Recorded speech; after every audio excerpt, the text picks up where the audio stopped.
靚仔冇錢啦，定係唔靚仔有錢啊？梗係啦，要唔靚仔大把錢咧，靚仔冇錢冇用噶啦，咁靚咧乜都大把錢有用噶啦，係咪啊？如果唔靚仔有錢，但係佢得3cm 咧3cm唔緊要，佢大把錢嘛。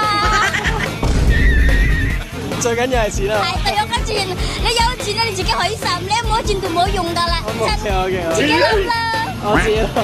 唔靚咧，唔緊要啦，你好肉順啦，乜到你銀包大把錢，我送你呢個買呢個又可以嘛，係咪？跟住你靚仔，我帶你玩，你唔好錢，跟住我送識呢個啊，你唔好錢，我點買啫？哦，實都有錢有靚仔，有錢咧，你玩晒啦。唔係一定要揀一個。其實 OK 啦，即係唔靚仔都冇辦法啊，冇錢都冇辦法，最緊要咧，我哋一齊還錢咯，一齊揾錢，一齊努力噶嘛。